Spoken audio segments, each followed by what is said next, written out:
بسم اللہ الرحمن الرحیم۔ مرحا 29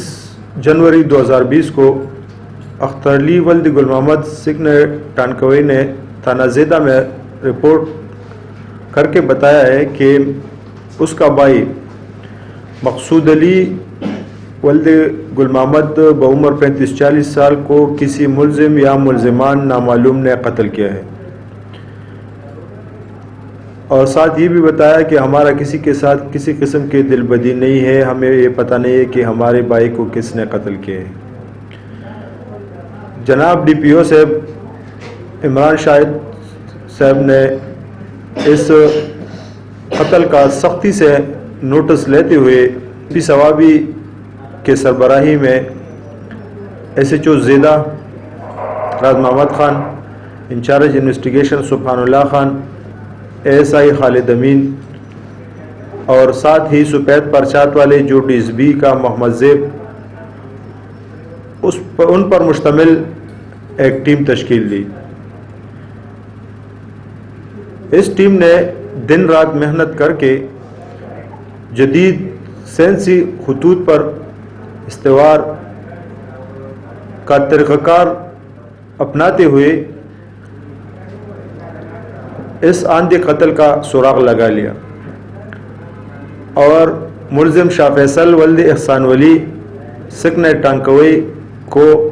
گرفتار کر کے، جس نے وقوع کو تسلیم کرتے ہوئے پولیس کے سامنے اپنے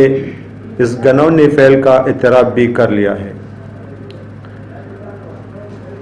جناب ایس ایچ او صاحب اور تفتیشی ٹیم نے ملزم شاہ فیصل کے نشاندہی پر آلہ قتل کو اس کے گھر سے بھی برآمد کر لیا ہے، جو کہ 30 بور پسٹل ہے جو اس کے سامنے پڑا ہوا ہے۔ جناب ڈی پی او صاحب نے اس ٹیم کی کارکردگی کو سراہتے ہوئے ساری ٹیم کے لیے توصیفی اسناد اور ساتھ ہی نقد انعامات کا اعلان بھی کیا ہے۔ مدعی مقدمہ نے ملزم شاہ فیصل کے خلاف باقاعدہ طور پر دعویداری کر لی ہے اور باقاعدہ تفتیش جاری ہے۔ چونکہ یہ واقعہ پولیس کے لیے ایک چیلنج تھا، دن کا 3 بجے صرف ایک ہی فائر، یہ اس بیچارے مقتول کو ایک ہی فائر لگا تھا جو کہ منہ پر لگا ہوا تھا، اور پولیس کے لیے ایک چیلنج تھا، لیکن اللہ تعالیٰ کے فضل و کرم سے ٹیم نے دن رات محنت کر کے اس کیس کو ٹریس آؤٹ کیا ہوا ہے، اور انشاءاللہ مزید بھی اس ٹیم کا یہ وعدہ ہے کہ اس علاقے میں کسی قسم کا جرائم پیشہ افراد کو نہیں چھوڑیں گے اور اس کے خلاف باقاعدہ کارروائی کریں گے۔ یم مسلمان او مسلمان میں وجنی یو سند ټول کاروان میں وجنی، یم مسلمان او مسلمان میں وجنی یو سند ټول کاروان میں وجنی، معلومه نه ده چې ګناه مې څه ده، خو د اسلام ټیکاداران مې وجني۔ ګرانو کتونکو، راغلی یم نن ستاسو په خدمت کې بیا حاضر یم د ثوابای ټي وي په شیشه باندې۔ زمونږ د ثوابای ټي وي همیشه کوشش دا دی چې زمونږ په علاقو کې څومره ستونزې وي، څومره مسلې وي، هغه د خپلې کیمرې په شیشه باندې تاسو ته کیدو۔ په ټانکوای کې د نن نه سره د مخکې یو واقع شو، مقصود نومې یو هلک چې نامعلوم کسان په هغه باندې فایر کوي او هغه قتلیږي، د هغې رپورټ بیا د زیدې تاڼه کې کیږي، کس نامعلوم دی، بیا د ثوابای پولیس چې کوم دی دی په جدید خطوط باندې دی خپل تحقیقات کوي او هغه قاتل چې کوم دی هغه نیسي، وجه څه ده، پس یې قتل کړی دی، دا ولې یې کړی دی، 3 ماشومان تاسو کتلی شي دا دا ولاړ دي، دا بې پلاره شو، یتیمانان شو۔ موږ سره زموږ ډي ایس پي صاحب موجود دی، احسان الله صاحب، احسان شاه صاحب موږ سره موجود دی، احسان شاه صاحب سره به خبرې کوو چې دا واقعه څنګه شوې وه، بیا د کې دی څه تحقیقات وکړو، په څه طریقه باندې کسان ول، موږ سره اوسئ۔ السلام علیکم جی۔ وعلیکم السلام۔ لومړی خو جي دا ته د ثوابای ټي وي په شیشه باندې هرکلی وایو، دا تاسو چې کوم کیس ټریس کړی دی واقعي دی چې ستاسو د ستاینې وړ یې، لږ غونډه زموږ مینوالو ته ووایي چې دا وقوعه څنګه شوې وه، بیا تاسو په دې کې څنګه پیش رفت وکړو؟ بسم اللہ الرحمن الرحیم۔ دا د رپورټ مطابق د دې اختر علي چې د مقتول رور دی هغه په 29 تاریخ باندې په زیدې تاڼه کې رپورټ کړی چې د هغه رور مقتول مقصود علي چې دی هغه د کور نه بهر وتی او خوا کې مطلب د غرمې 3 بجې وي اچانک څوک ملزم یا ملزمان نامعلوم راغلي دي او هغه خوارې قتل کړي ډېر بې دردۍ سره. کله چې دا رپورټ وکړو او زموږ ډي پی او صاحب په نوټس کې دا خبر رااله نو هغې ډېر په سختۍ سره په دې باندې نوټس واخیستو او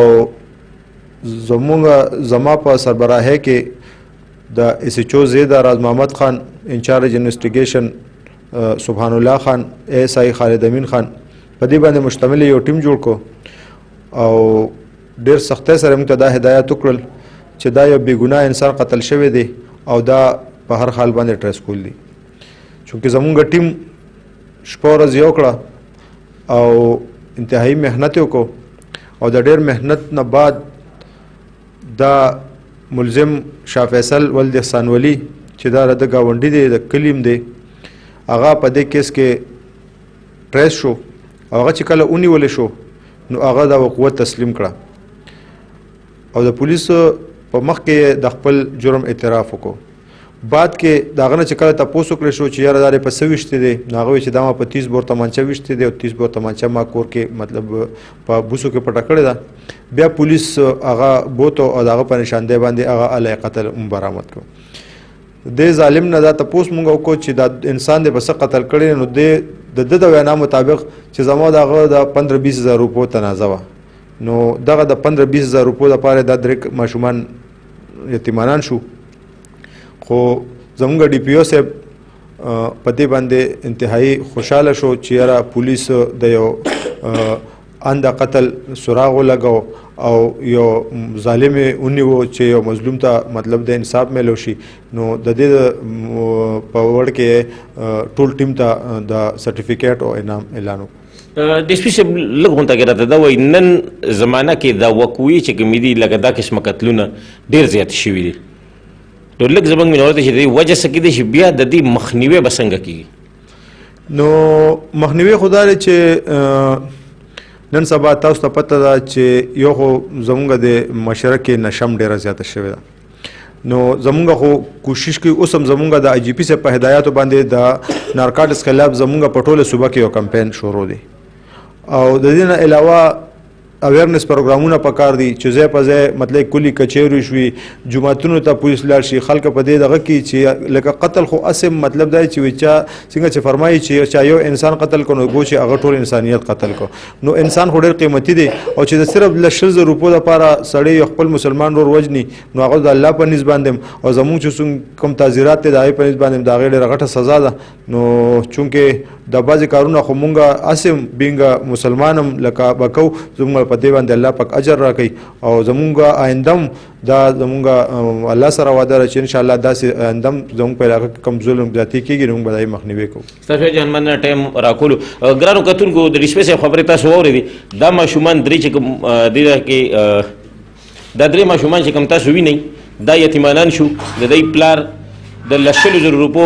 په وجه باندې دی قتل کړی شوی دی. نن دا 3 ماشومان تاسو لیدی شئ دی ته وګورئ دا یتیمانان دي د دوی پلار چې کوم دی نو هغه د خاورو د لاندې دی دا د دوی تره دی او د هغه کوم کس چې قتل کړی شوی دی د هغه رور دی دوی سره به یو څو خبرې کوو د واقعي حوالې سره چې دوی د دې حوالې سره څه ویل غواړي. السلام علیکم. وعلیکم السلام.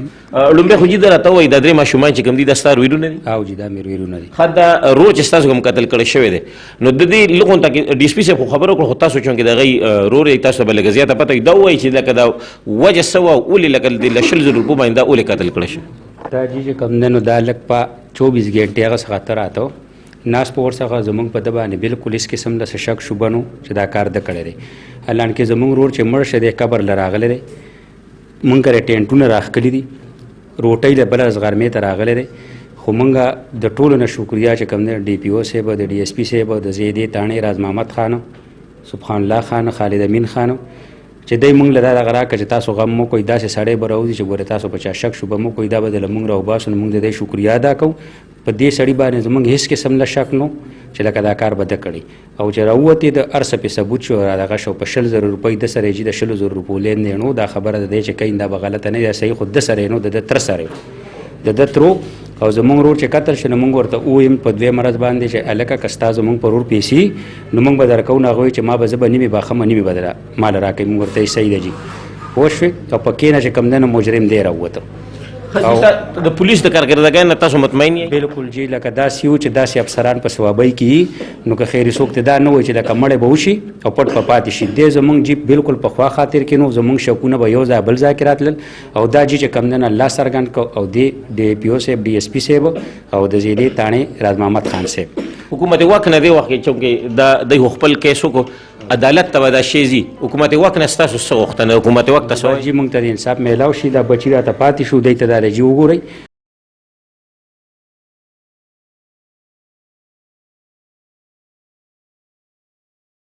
دا قسمه ماشومان چې کله پاتې شي په معاشره کې چې د هغوی پلار بې ګناه لکه د 100,000 روپۍ هېڅ شی نه دی چې په هغې باندې دا قتلېږي د دې ماشومانو ټیک د دوی تره دی دی به د ده خیال ساتي خو د به خپل هم د دوی بچي وي نو دی به تر کومې پورې دوی خیال ساتي دا انتهایي ظلم دی زموږ په معاشره کې زه یو خبره زموږ عدالتونو ته کوم چونکې پولیس زموږ خپل کاروایو کې دی خپل کردار ادا کړي د دوی چې کومه ډیوټي دغه دی وکړي خو چېرته نه چېرته همیشه زما پروګرام کې زه دا وایم چې چېرته نه چېرته زموږ په قانون زموږ په عدالت کې چېرته نه چېرته سستیا شته چې هلته کې بیا هم هغه قاتل چونکې هغه خپل جرم هم قبول کړي په هغه باندې اف آی آر رپورټ هم تیار شي خو هغه څه وخت پس خلاصېږي وجه څه ده په دې باندې به عدالت پوهېږي خو چېرته نه چېرته زموږ په عدالت کې چېرته کې ډیل دی سستیا ده د هغې په وجه باندې زموږ په معاشره کې چې کم خلک جرم کوي نو هغوی ته سزا نه میلاویږي دا کس ما سره ولاړ دی دا هغه کس دی چې چا دا سړی بې ګناه قتل کړی دی د دې سره به خبرې کوو ده نه به تپوس کوو چې ده اخر ولې دا کار د ولې وکړو د 100,000 روپو دپاره یو انسان د قتل که د دې وجه څه وه السلام علیکم وعلیکم السلام لومې خپل نوم ووایه شاه فیصل نوم مې د ټانکه وایي ښه دا راته ووایه دا کیس چې تا کو نو تا اخر دا په څه وجه وکړو یو چې زه ډېر زیات مجبوره کړی وم ده ما نه څو ځله زما بېعزتي شوې ده بیا به رانه پیسې غوښتې پیسې مې وله څو ځله مې وله ورکړي دي خو ډېر زیات مجبوره کړم بس اخر دې حد لرالم نو مجبوره چې کړې د ده رونه وو د ده خاندانو ته هغوی ته ولې دا کیسه نه کړو د هغې حال خو دا نه وکړه چې تا د سړی قتلو ما جي د پیغور د وجې دا چاته نه شو ویلی ولې دا داسې پیغور خو نه دی که نه چې دا پیغور دی چې ته یو سړي ته ووایې ما ستا دا رور یا ستا دا بچی دا ما تنګوي او دې زما نه یا پیسې غواړي یا ما په دې باندې ما سره زیاتې کوي نو دا خو پیغور خو نه دی بس جي نه مې شو ویلی چاته ښه دا راته ووایه دا څه چې دې کړي په دې پیمانه ډېر لکه تا چې څه وکړه دا درې ماشومان تا چې نه دا یتیمانان کړو ستا خپل ذهن څه وایي چې دا تا ښه کار وکړو نه جي بالکل نه د خپل ځان دپاره څه سزا چې ته منتخب کړې چې تا دپاره څه سزا میلوي یا چې د دی څه خوښه جي د دی نه ته خپل ځان یې څه وایي بس حکومت چې څه کوي هغه به کوو نو د دې سزا ته حقدار چې تا ته میلاو شي او جي بالکل حقدار یم ګرانو کتونکو دا هغه کس دی خبرې ورسره ډېرې په دې نه کوم چې زړه مې نه غواړي چې ده سره زه خبرې وکړم ځکه چې انتهایي د انسانیت قتل کړی دی یو بېګناه د 100,000 روپو دپاره ده قتل کړی دی نو لکه زما زړه نه غواړي چې زه ده سره خبرې وکړم په خپله خوله دی قبلی چې یو ما دا کار کړی دی او زه دا غواړم چې ما ته جنت لکه دا سزا ما ته میلاو شي ځکه چې ما زه پې پښیمانه یم زموږ په معاشره کې به هله د دې شي دا څیزونه به ختمیږي هله چې زموږ په قانون کې چېرته نه چېرته سختیا راشي چېرته نه چېرته یو داسې قسمه ظالم ته سزا میلاو شي نو بیا به د چا بالکل دا کوشش به یو سړی نه کوي چې هغه د دوباره د بل قتل په باره کې سوچ وکړي او که نه چېرې دغسې قسمه خلک عدالت ته پیش کېږي او عدالت یې بری کوي لازم خبره سبا له به هغه راځي او بل انسانیت به قتلی د دې حل هم دغه دی چې زما حکومت وک زما عدالتونه زما سینټ د په دې باندې سخت نه سخت سوچ وکړي او فکر دې وکړي د دې لپاره یو داسې قانون چې نه دی داسې قانون جوړ کړي چې په هغې کې ظالم ته سزا میلاویږي او مظلوم ته جزا میلاویږي حل به په دې ملک کې راځي بدلون اخلم ستاسو نه اجازه در بل پروګرامه پورې په لوی الله